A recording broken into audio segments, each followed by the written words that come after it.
Trump recently declared he was going to erase the civilization of Iran. Yet where was the outrage? Did you see major Western journalists demanding accountability? Were the headlines in outlets like The Guardian or The New York Times condemning those repeated threats? Meanwhile, the U.S. negotiating position appeared to shift repeatedly. According to George Galloway and Syed Mohammad Marandi, Washington moved from a framework Iran was reportedly willing to discuss to a growing list of demands, leaving diplomacy in disarray. They're about to break down why these negotiations are falling apart in real time. I'll play the full clip first, then share my thoughts afterward. Before we begin, hit like, subscribe, and let me know in the comments where you're watching from. Let's get into it. Bombarding Israel again with its ballistic power any moment now. Yes, that is what the Iranians have said they're going to do, and the Iranians have also halted tankers from leaving the Persian Gulf because we are still in a state of war. The ceasefire is does not exist yet, because unless everyone is included, then there really is no ceasefire. And targets in Iran, by the way, have been struck today as well. What we're dealing with, George, is a coalition, this Epstein coalition. It has no morality. It has no principles. It has no honesty. So when they bomb civilian targets, their media will say that these are Hezbollah strongholds or Iranian positions or military positions. When they say there is a ceasefire that is comprehensive and includes everyone in the region, and then negate it, media will pretend as if this was their position all along. So how are we supposed to negotiate with an entity that lies, that cheats, and that steals? We cannot trust them on anything. And especially since we've already negotiated with them twice, and during the negotiations, they bombed us. Right now, how do we know that as we negotiate, they won't bomb us again? So Iran is going to prepare itself for war, but it will go into the negotiations if there is a comprehensive ceasefire and if the Israeli regime is prevented from carrying out slaughter, to give Trump the opportunity to use that off-ramp. But Iran is not going to give any concessions with regards to its allies or with regards to its sovereignty. Well, let's move on to Trump himself. We know that he must have given permission to the Prime Minister of Pakistan, who is effectively a client of the American regime. We know that he must have given permission to make the tweet that he did. And certainly it would have been run by the Americans before it was issued. But already they have changed the terms. So he's no longer talking about your 10 points, but has returned to talking about his 15 points. He has said that you can charge tolls, but then said that you and him will jointly collect the tolls. In other words, it's back to, I'll run the Strait of Hormuz with the Ayatollah. Me and the Ayatollah will control the Straits of Hormuz, which is a tempting enough prospect for ridicule, I must say. But the Americans are now changing their story by the hour. It's now 15 points, Trump's 15 points, not your 10 points.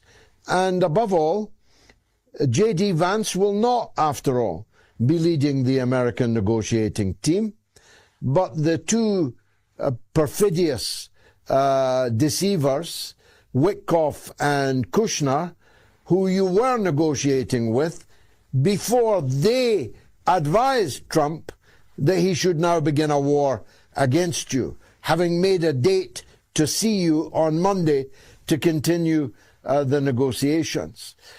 Trump says it's not safe for J.D. Vance to go to Islamabad, but it is safe for his son-in-law to be sent to Islamabad, a man who doesn't even have a government position. So it looks to me like there will not be any negotiations in Islamabad, certainly not on Friday. Yes, it does look increasingly as if there won't be negotiations. It's not for sure yet, but everything that you said is absolutely correct. They accepted that the framework of negotiations would be the Iranian plan. And they were not naive. We don't believe that they would just accept the 10 points, but that was supposed to be the framework for discussions. And now they said, no, that's not going to happen.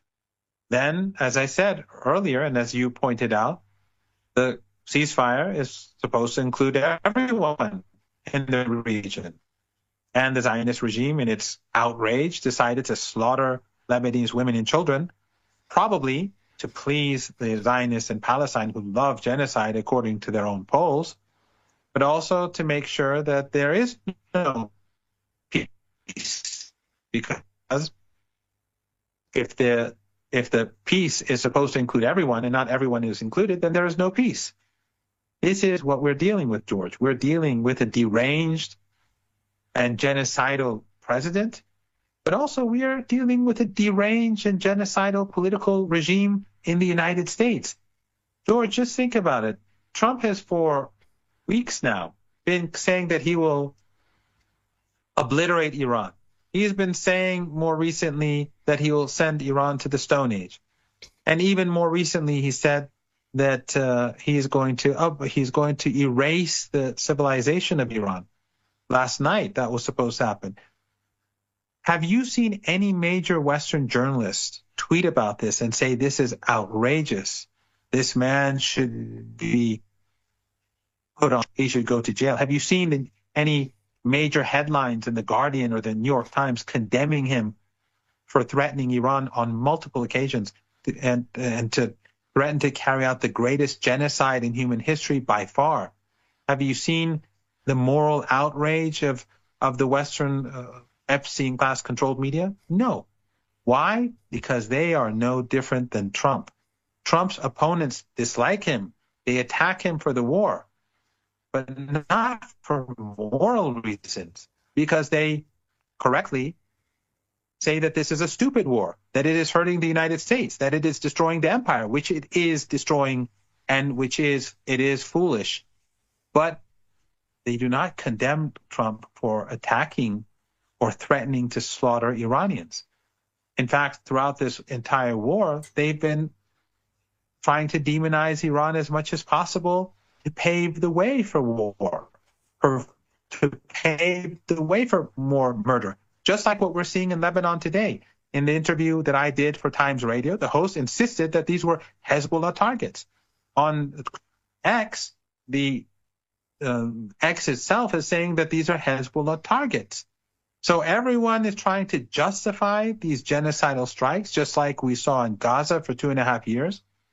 This is the state of the West. So no one should think that if Trump leaves or is removed and Vance takes his place, or if Trump loses the election and a Democrat takes his place, that you're going to have a more, well, maybe a bit more sane, but a more humane regime in power. That's just not going to happen. Until there's real change, this evil is what the world is going to have to continue to confront.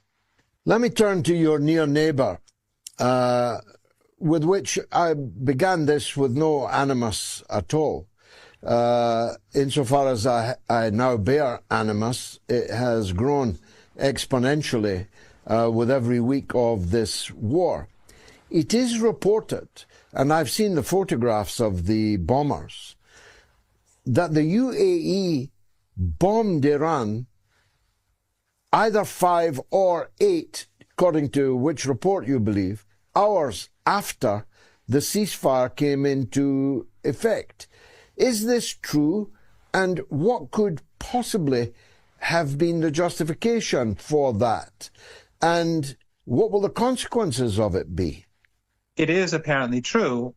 and the Iranians have bombed the UAE after that. The UAE is in no position to, nor is Qatar or Saudi Arabia or Bahrain or Kuwait.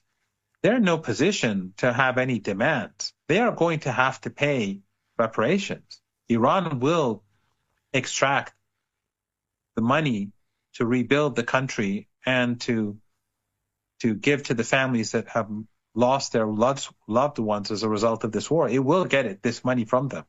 No doubt about it. These regimes, they are just as guilty of war crimes as is the United States and the Israeli regime. Their territory was used, their airspace was used, and the Americans went outside of the military bases and attacked Iran from other parts of their countries. U.S. jets fly over their territory, and they also are in their bases, and they fly from there to help the Israelis bomb us and to bomb us themselves. And so the Emirates, by carrying out some foolish airstrike, is pretending as if we are the aggressors and that they are punishing us. And of course, Iran punished them severely subsequently. Right after that, their attack, Iran hit them back much harder. But if the Emirates continue down this road, the Iranians are going to devastate the regime. And you know as well as I, you know better than I, that summer is approaching and the weather is getting warm. And if these family dictatorships continue down this road and their infrastructure is destroyed, they won't be able to live in the Persian Gulf region. They will all have to leave. Millions will have to leave because the weather, the humidity, the heat will just be intolerable. And even the United States, George, in the weeks ahead is going to have much more difficulty in waging any war against Iran. All those planes that are not in bases, they're not well protected, they're not well taken care of because they rushed them in for a 2-day war, which it didn't end the way they had hoped. They're now in places which are not their normal bases. The heat is going to get much warmer and much more humid in some places. And you're going to have sandstorms too. So the Americans are, as time goes by, it's going to become much more difficult for them to maintain those forces. And these regimes are betting, I guess, on the Americans supporting them. But in the weeks ahead, if there is any conflict, all of these countries, as I said earlier, will have to be evacuated. In any case, we're dealing with fools, arrogant fools. Their overlords have failed in a war against Iran, and now they send a couple of planes over Iran, expecting what? The Iranians to kneel before them? The Iranians refuse to kneel before anyone. The axis of resistance refused to bow to anyone. The Hezbollah, in its defense of the children of Gaza, refused to bow to anyone. How does a few corrupt billionaire princes in the Emirates, who are probably prepared their palaces in the West for their, in case they have to flee, how do they expect to overcome the Iranian people? I have no idea. Before I ask you to take a... All right, guys, that's where we'll leave the clip. If you'd like to watch the full discussion, I'll leave a link to it in the description below. What stood out to me most wasn't just the disagreement between the speakers, it was how differently they viewed the state of diplomacy. Morandi argued that the negotiating process became increasingly difficult because the U.S. position kept evolving, making it harder to find common ground. Whether you agree with that assessment or not, consistency is a key ingredient in any serious negotiation. The conversation also raised questions about who should be leading high-stakes diplomatic efforts. When decisions involve regional security and the possibility of military escalation, experience and credibility inevitably become part of the public debate. One point I think is worth emphasizing is that these issues extend far beyond Washington or Tehran. Instability in the Middle East can affect energy prices, global markets, supply chains, and millions of people around the world. That's why these negotiations matter, even if you're watching from thousands of miles away. At the end of the day, Successful diplomacy depends on trust, clear communication, and predictable objectives. When those elements are missing, the chances of reaching a lasting agreement become much smaller. I'd love to hear your perspective. Do you think diplomacy with Iran has been handled effectively, or do you believe a different approach is needed? Let me know in the comments below. If you enjoyed this breakdown, don't forget to like the video, subscribe to the channel, and I'll see you in the next one.